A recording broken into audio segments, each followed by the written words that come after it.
आज की जो इडली की रेसिपी है इसे मैंने 2 तरीके से बनाया है और ये तो मैं गारंटी के साथ कह सकती हूँ कि अगर आप इसे मेरे तरीके से बनाकर खाएंगे तो ये आपको बहुत टेस्टी बनेगी और ऐसे ही बार-बार बनाकर खाएंगे, क्योंकि मेरे घर में सभी ने इसको बहुत ही टेस्ट के साथ खाया है। तो चलिए इसे बनाना करते हैं शुरू। एक तो मैंने इसे फ्राइड इडली बनाया है और एक इसे मैंने मतलब उसकी चटनी के साथ बनाया था, नारियल की चटनी के साथ। तो चलिए इसे बनाना करते हैं शुरू। इसे मैंने बच्चों के लंच बॉक्स के लिए बनाया था, क्योंकि बच्चे ज़्यादातर लंच बॉक्स में रोटी सब्ज़ी ले जाना पसंद नहीं करते हैं। तो कुछ कहते हैं मम्मा कुछ नई चीज़ें बना के रखा करो, हमें रोटी अच्छी नहीं लगती क्योंकि रोटी सूखी सी हो जाती है लंच बॉक्स में।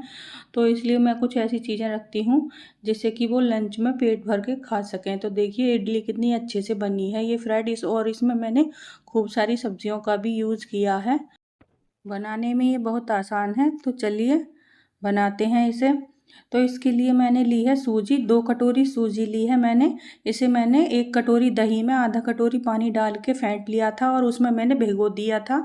और एक मैंने मतलब 2 मैंने शिमला मिर्च ली थी। और आप इसमें सब्जियां अपने अकॉर्डिंग लेके खूब सारी सब्जियां चॉप करके इसमें डाल सकते हैं सूजी के साथ रात को। तो दही में सूजी के साथ इसमें सब्जियां डाल के भिगो सकते हैं रात को। इसमें मैंने भिगो के रख दिया था और सुबह में मैंने इसे 2 पार्ट में डिवाइड कर लिया है। तो एक पार्ट को मैंने अलग निकाल के रख दिया है और एक पार्ट ये है। पहले इसे अच्छी तरीके से मैंने फेंट लिया था 5-7 मिनट के लिए।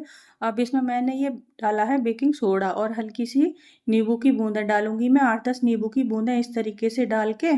और इसको इस तरीके से और फेंट लेंगे 5-7 मिनट के लिए, जिससे कि ये अच्छे से स्पंज इसमें आ जाए और इडली अच्छे से हमारी फूल के सॉफ्ट बन जाएगी और खूब सारी फूलेगी। तो देखिए इस तरीके से हमने इसे फेंट लिया है। अब लेंगे इडली स्टैंड। तो इसमें आप कोई भी घी ऑयल कुछ भी चिकना इसमें इस तरीके से लगाएं। तो मैं ज़्यादातर अपनी सभी डिश में ये हमारा घर का ऑयल होता है पीली सरसों का, तो मैं इसका ही यूज़ करती हूँ। हम इसे घर पर ही बनवाते हैं, सरसों से निकलवाते हैं। तो इस तरीके से इसमें ऐसे ये ऑयल लगा के और ये बैटर को थोड़ा थोड़ा सभी स्टैंड में इस तरीके से लगा लेंगे। और उधर मैंने जो इसका स्टैंड था उसमें पानी उबलने रख दिया है और इन सांचों में इस तरीके से ऑयल लगा के सभी में मैंने ये रख ली है, मतलब बैटर को रख लिया है।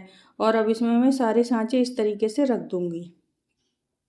आपने देखा कि पानी में उबाल आ रहा था अच्छे से।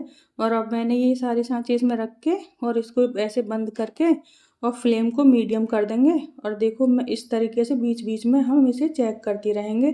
लगभग ये 10 मिनट में पक के हमारी इडली तैयार हो जाती है सूजी की।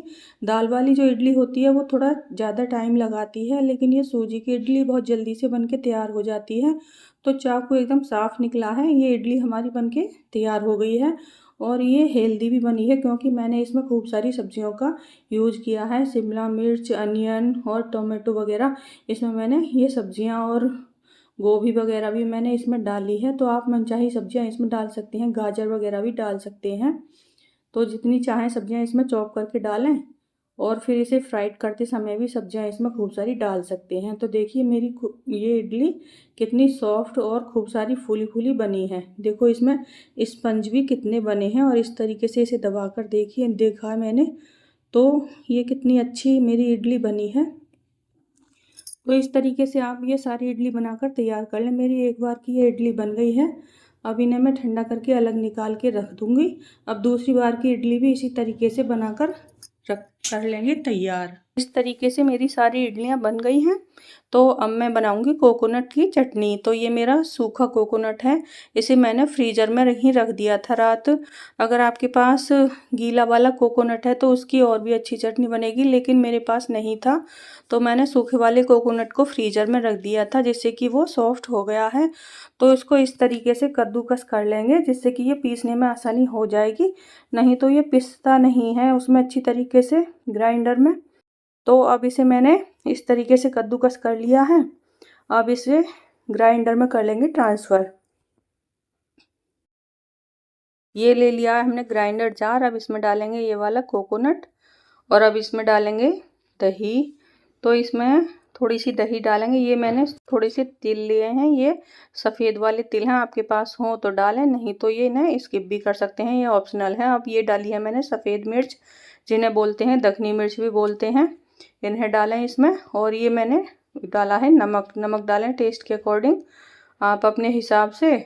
और अब डालूँगी मैं इसमें दही, तो मैं खटाई का यूज़ नहीं करूँगी, दही डालूँगी थोड़ी सी। और ये मैंने हींग पाउडर डाला था थोड़ा सा, और थोड़ी सी डालूँगी दही। आप खटाई डाल सकते हैं, अगर आप खट्टा बहुत ज़्यादा खट्टा खाना पसंद करते हैं तो खटाई भी डाल सकते हैं, अचार वगैरह का यूज़ कर सकते हैं इसमें खट्टे के लिए।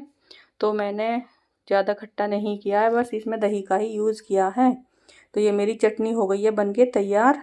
आप चाहें तो इसमें राई का तड़का लगा सकते हैं, लेकिन मैं बिना तड़के के ही ऐसे ही इस चटनी को यूज़ करने वाली हूँ। तो अब मैं इसके लिए करूँगी तड़का तैयार इडली फ्राई करने के लिए। तो इडली फ्राई करने में आप जितनी भी सब्जियों का यूज़ करना चाहें, खूब सारी सब्जियों का यूज़ कर सकते हैं पतली पतली चॉप करके। तो इसमें मैंने थोड़ा सा 2-3 चम्मच के करीब डाला है ऑयल, और अब थोड़ा सा डाला करी पत्ता, हरी मिर्च, और थोड़ा सी मैंने डाली है राई। तो थोड़ा से राई के दाने डाले हैं, जीरे की जगह राई का यूज इसमें किया जाता है। और थोड़ी सी ये अनियन है, इसको भी मैंने चॉप करके ही डाला है। सारी सब्जियों को पतला पतला ही चॉप करेंगे। अब इस तरीके से इडली को लेके 6 भाग में डिवाइड करेंगे। बहुत ज़्यादा हमें छोटे छोटे मतलब बड़े साइज़ में भी नहीं काटना है, और बहुत ज़्यादा छोटी साइज़ में भी नहीं काटना है। इस तरीके से 6 पार्ट में हमें इसको डिवाइड करना है। और अब ये मैंने इसमें टोमेटो डाला है, तो टमाटर को भी इस तरीके से या तो आप ग्राइंड कर लें, या फिर चॉपर में ही चॉप करके, या फिर पतला पतला कट करके भी डाल सकते हैं।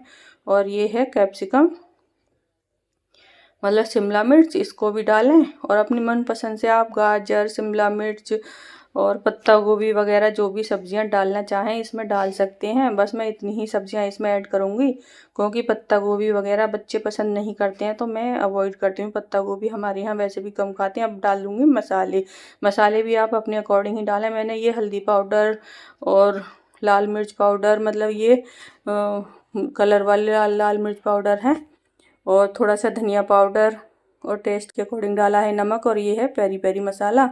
बस ये ही मसाले मैं इसमें डालूंगी। थोड़ा सा डालूंगी हींग पाउडर, और इन सबको मिला के अच्छे से मिक्स कर लूँगी, और इसे थोड़ी देर पकने दूंगी जब तक कि ये सब्जियां सॉफ्ट हो जाएंगी। बस इतना ही हमें इसे पकाना है सब्जियों के सॉफ्ट होने तक। तो सारी इडलियों को कट करके मैंने इस तरीके से एक बर्तन में रख लिया है। सब्जियां भी हमारी सॉफ्ट हो चुकी हैं। तो ये सारी सब्जियां हमारी तैयार हैं। अब इस समय हम डालेंगे इसमें टोमेटो केचप, जो कि बच्चों को बहुत ज़्यादा पसंद होता है। तो अब इस समय टोमेटो केचप डाल के इसमें मिला लेंगे, और इडली डाल के इसमें अच्छी तरह से मैश कर लेंगे, तो एक अच्छा स्वाद इसमें हो जाएगा। और सब्जियों को बच्चे इस केचप की वजह से ही बहुत अच्छे से खा लेते हैं। तो ये केचप डालना बिल्कुल भी ना स्किप करें, ये केचप ज़रूर से डालें। तो ये हमारी फ्राइड इडली बनके हो गई है एकदम रेडी बच्चों के टिफ़िन के लिए। तो ये ज़रूर से आप बच्चों के टिफ़िन में रखें एक बार, तो फिर देखें बच्चे कितने अच्छे तरीके से आपका लंच बॉक्स को फिनिश करके लाते हैं। तो ये रेसिपी कैसी लगी हमारी फ्राइड इडली की। और अब दूसरी रेसिपी ये है कि चटनी के साथ हम इसको 2 पार्ट में डिवाइड करके रख लेंगे। एक तो ये हमारी फ्राइड हो गई, फ्राइड को इस तरीके से सर्व करके आप रख सकते हैं एक थाली में। और दूसरी देखिए कितना इसका कलर भी एकदम से कितना अच्छा आया है, खाने का मन ही हो रहा है इस समय। और दूसरे मैंने इसको इस तरीके से डेकोरेट किया है। तो please like, comment, share and thank you.